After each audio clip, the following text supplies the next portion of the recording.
بسم اللہ الرحمن الرحیم۔ السلام علیکم دوستو، آج میں آپ کو حضرت موسیٰ علیہ السلام کے حوالے سے 3 چیزوں کے بارے میں بتاؤں گا۔ میدان طیہ، حضرت موسیٰ علیہ السلام کے معجزات میں سے ایک ان کا روشن ہاتھ، اور من و سلویٰ۔ جب فرعون دریائے نیل میں غرق ہو گیا اور تمام بنی اسرائیل مسلمان ہو گئے، اور جب حضرت موسیٰ علیہ السلام کو اطمینان نصیب ہو گیا تو اللہ تعالیٰ کا حکم ہوا کہ آپ بنی اسرائیل کا لشکر لے کر ارض مقدس بیت المقدس میں داخل ہو جائیں۔ اس وقت بیت المقدس پر عمالقہ کی قوم کا قبضہ تھا، جو بدترین کفار تھے اور بہت طاقتور و جنگجو اور نہایت ہی ظالم لوگ تھے۔ چنانچہ حضرت موسیٰ علیہ السلام 6 لاکھ بنی اسرائیل کو ہمراہ لے کر قوم عمالقہ سے جہاد کے لیے روانہ ہوئے۔ مگر جب بنی اسرائیل بیت المقدس کے قریب پہنچے تو ایک دم بزدل ہو گئے اور کہنے لگے کہ اس شہر میں جبارین عمالقہ ہیں جو بہت ہی زوراور اور زبردست ہیں، لہٰذا جب تک یہ لوگ شہر میں رہیں گے ہم ہرگز شہر میں داخل نہیں ہوں گے۔ بلکہ بنی اسرائیل نے حضرت موسیٰ علیہ السلام سے یہاں تک کہہ دیا کہ اے موسیٰ، آپ اور آپ کا خدا جا کر اس زبردست قوم سے جنگ کریں، ہم تو یہیں بیٹھے رہیں گے۔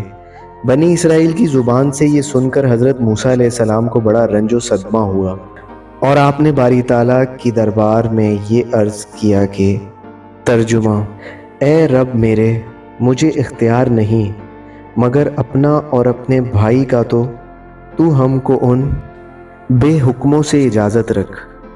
اس دعا پر اللہ تعالیٰ نے اپنے غضب و جلال کا اظہار کرتے ہوئے فرمایا کہ ترجمہ: تو وہ زمین ان پر حرام ہے، 40 برس تک بھٹکتے پھریں زمین میں، تو تم ان بے حکموں کا افسوس نہ کھاؤ۔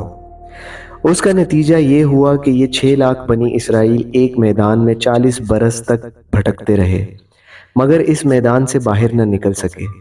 اسی میدان کا نام میدان طیہ ہے۔ اس میدان میں بنی اسرائیل کے کھانے کے لیے من و سلویٰ نازل ہوا، اور پتھر پر حضرت موسیٰ علیہ السلام نے اپنا عصا مار دیا تو پتھر میں سے 12 چشمے جاری ہو گئے۔ اس واقعے کو قرآن مجید نے بار بار مختلف عنوانوں کے ساتھ بیان فرمایا ہے، جس میں سے سورہ مائدہ میں یہ واقعہ قدر تفصیل کے ساتھ مذکور ہوا ہے، جو بلا شبہ ایک عجیب الشان واقعہ ہے، جو بنی اسرائیل کی نافرمانیوں اور شرارتوں کے تعجب خیز اور حیرت انگیز داستان ہے۔ مگر اس کے باوجود بھی حضرت موسیٰ علیہ السلام کی محبت و شفقت بنی اسرائیل پر ہمیشہ رہی کہ جب یہ لوگ میدان طیہ میں بھوکے پیاسے ہوئے تو حضرت موسیٰ علیہ السلام نے دعا مانگ کر ان لوگوں کے کھانے کے لیے من و سلویٰ نازل کروایا، اور پتھر پر عصا مار کر 12 چشمے جاری کرا دیے۔ اس سے حضرت موسیٰ علیہ السلام کے صبر اور آپ کے حلم و تحمل کا اندازہ کیا جا سکتا ہے۔ روشن ہاتھ: حضرت موسیٰ علیہ السلام کو جب اللہ تعالیٰ نے فرعون کی ہدایت کے لیے اس کے دربار میں بھیجا تو 2 معجزات آپ کو عطا فرما کر بھیجا، ایک عصا، دوسرا یدبیزہ، روشن ہاتھ۔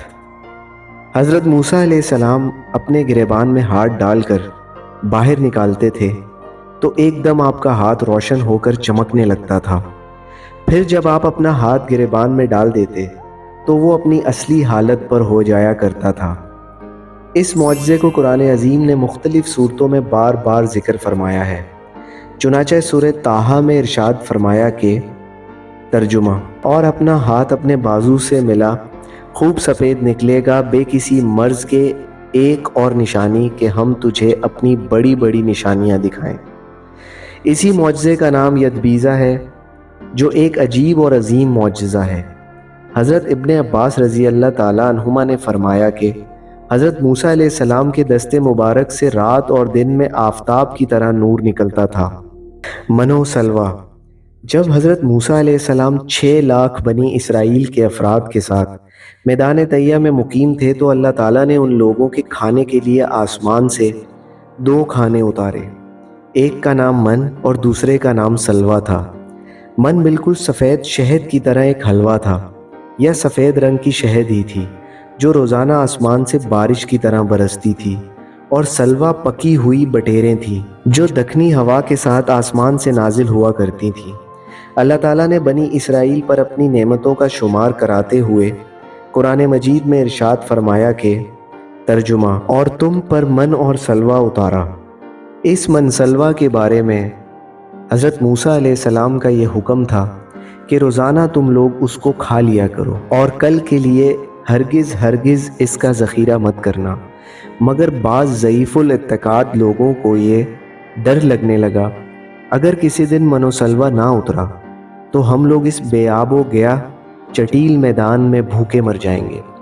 چنانچہ ان لوگوں نے کچھ چھپا کر کل کے لیے رکھ لیا، تو نبی کی نافرمانی سے ایسی نحوست پھیل گئی کہ جو کچھ لوگوں نے کل کے لیے جمع کیا تھا وہ سب سڑ گیا اور آئندہ کے لیے اس کا اترنا بند ہو گیا۔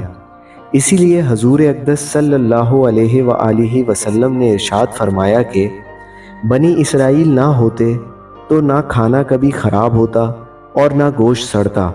کھانے کا خراب ہونا اور گوشت کا سڑنا اسی تاریخ سے شروع ہوا، ورنہ اس سے پہلے نہ کھانا بگڑتا تھا نہ گوشت سڑتا تھا۔